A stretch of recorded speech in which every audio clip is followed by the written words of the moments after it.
You know, sometimes it's nice to get the answers. So I've got 5 cases from BuzzFeed Unsolved that are now solved. Starting with the bizarre case of Eliza Lamb, who was found dead in the water tank on the roof of the Cecil Hotel in 2013.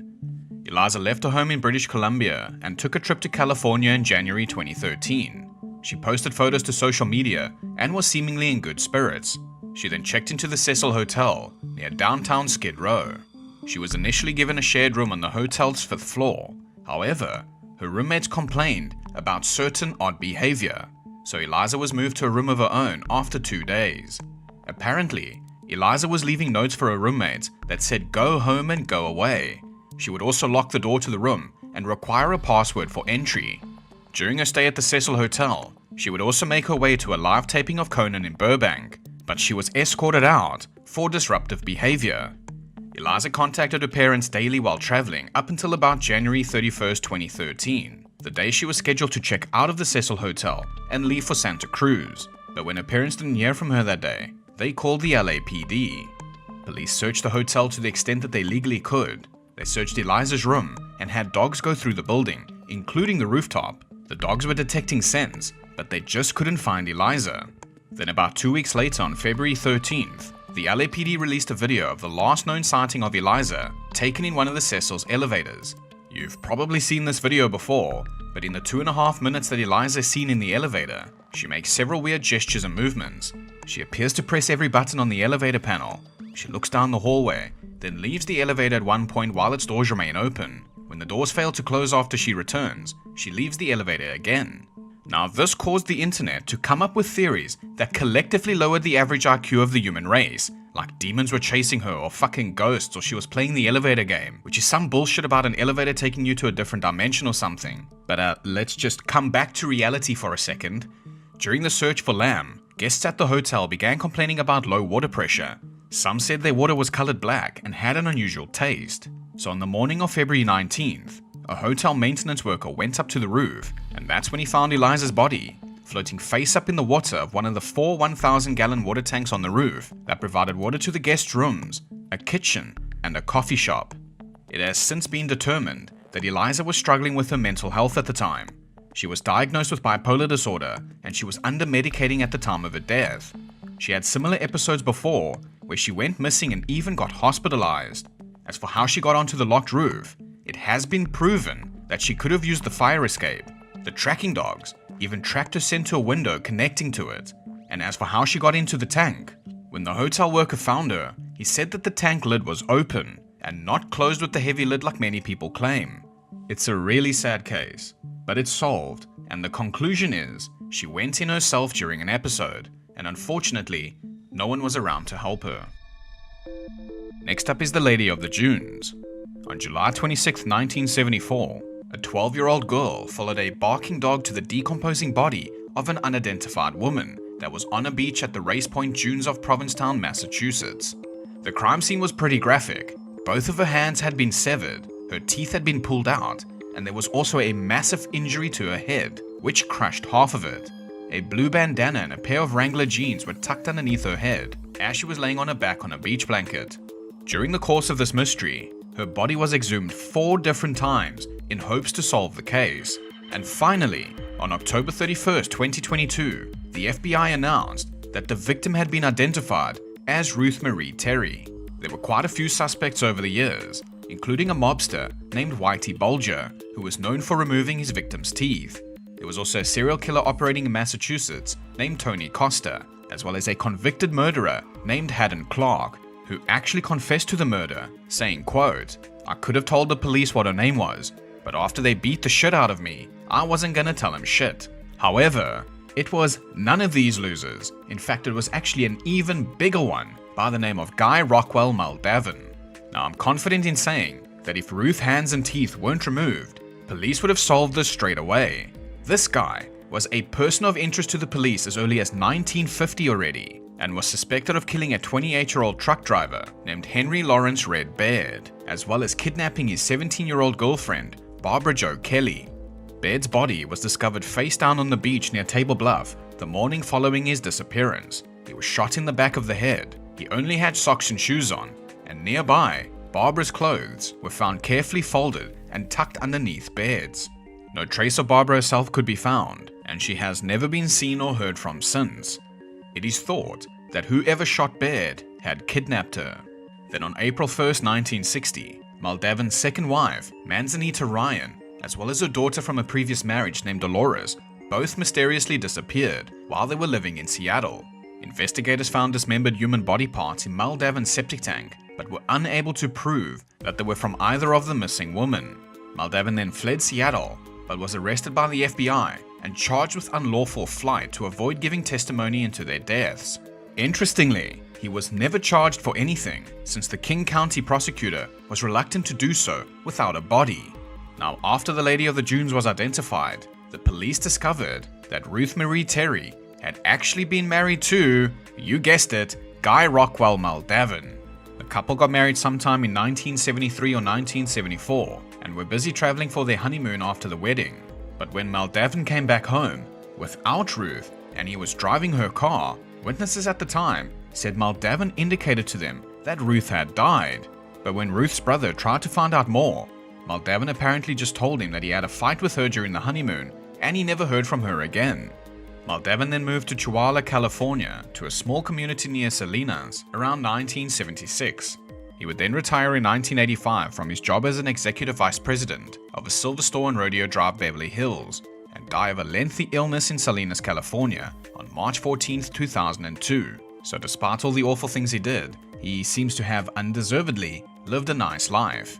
But then on August 28, 2023, Guy Rockwell Maldavin was officially named Ruth Marie Terry's killer.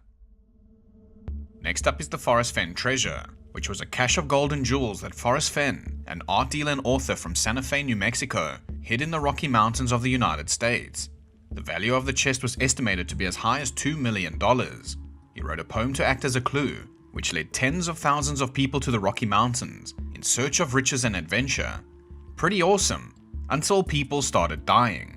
Sadly, 5 people died while searching for the treasure. Randy Bilyeu was first and went missing in January 2016 and was found dead in July. His body was discovered by workers along the Rio Grande, and an autopsy could not determine his cause of death. His ex-wife publicly stated her belief that the Fenn treasure was a hoax. Jeff Murphy from Illinois was second and was found dead on June 9, 2017 in Yellowstone National Park after falling about 500 feet down a steep slope.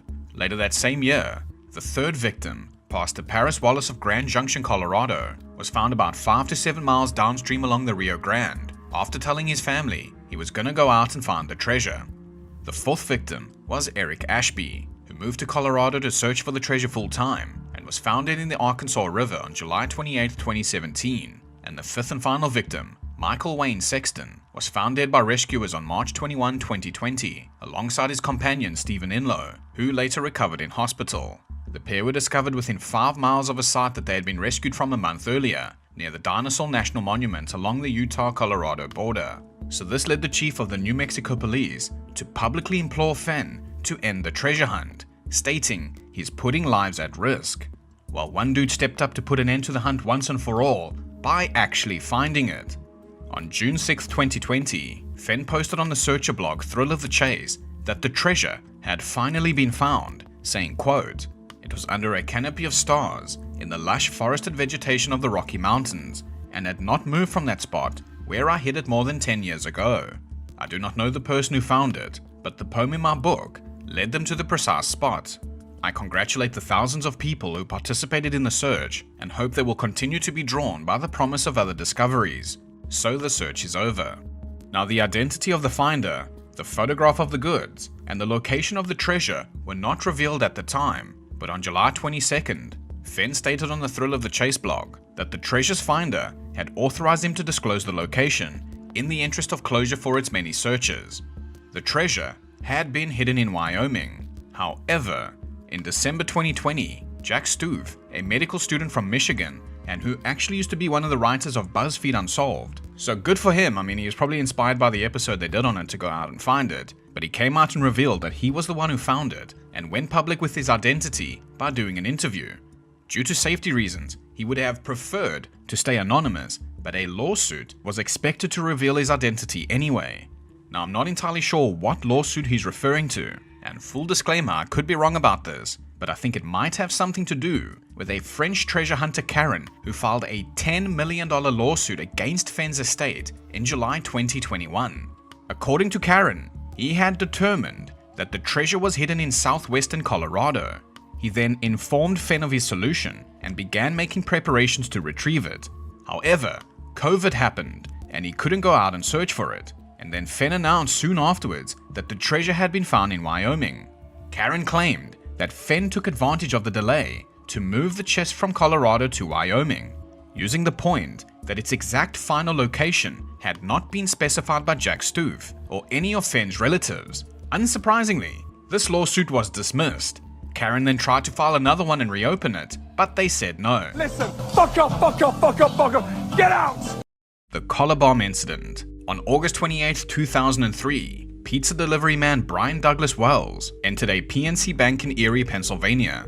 He then starts waiting in the queue to get to the teller. About 8 minutes later, a witness inside the bank calls 911, saying there's a guy in the bank wearing a bomb or something around his neck. When Wells finally gets to the counter, he slides a note over to the teller. The note says that the bomb will explode in 15 minutes unless $250,000 was handed over within that time. As the teller runs off to get the money, Wells waits at the counter, sucking on a lollipop.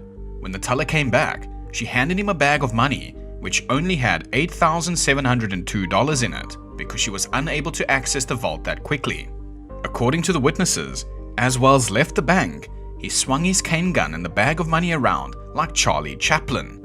Around 15 minutes later, after Wells left the bank, police saw him standing outside his car and quickly handcuffed him and left him sitting on the pavement in the parking lot. Wells said that 3 unnamed black people placed a collar bomb around his neck, provided him with the gun, and told him they would kill him unless he committed the robbery and completed several other tasks. This was seemingly confirmed when police found 9 pages of handwritten instructions addressed to bomb hostage, directing Wells to rob the bank. The instructions also included a scavenger hunt, listing a series of strictly timed tasks of collecting keys that would delay the detonation and eventually defuse the bomb. The pages also said that Wells would be under constant surveillance and any attempts to contact authorities would result in the bomb's detonation, saying, quote, "Act now, think later, or you will die." Now, the police didn't attempt to disarm the bomb at the time, but they instead focused on clearing the immediate area of pedestrians and ensuring that Wells could not detonate the device. The bomb squad would only be called at 3:04 p.m., about 10 minutes after Wells was cuffed, and then at 3:18 p.m., 3 minutes before the bomb squad arrived, the bomb detonated and blasted a fist-sized hole in Wells's chest. He would die almost instantly. The reason the bomb squad was held back was bad traffic. This is like a real-life version of Saw. Though the note claimed that Wells could gain extra time by each key found, police later traveled the note's route and couldn't complete it in the allotted time, implying that Wells would not have had enough time to get the bomb defused, so he was literally a dead man walking. Now, it's not clear if Wells was in on it, but if you're gonna suck on a fucking lollipop while you've got a bomb around your neck and swing a bag of money like Charlie Chaplin, then there's not much anyone can say to help your case. Well, the police tried to retrace his steps anyway, which would pretty much lead them nowhere, but almost a month later, a 911 call would come from William Rothstein saying, quote, "At 8645 Peach Street, in the garage, there is a frozen body. It's in the freezer." He was referring to his own address. Within hours of making the call, he was in custody. He told the cops that he had considered killing himself and had gone so far as to write a suicide note, which investigators found in a desk at his home. Writing in black marker, he apologized to those who cared about him and identified the body in the freezer as Jim Roden, and noted that he did not kill him nor participate in his death. However, the note opened with a very, very interesting disclaimer. This has nothing to do with the Wells case. Rothstein then explained to police that in mid-August, he'd received a phone call from an ex-girlfriend, Marjorie Deal Armstrong, who he had dated in the 60s and early 70s. Marjorie said that she had shot her live-in boyfriend, James Roden,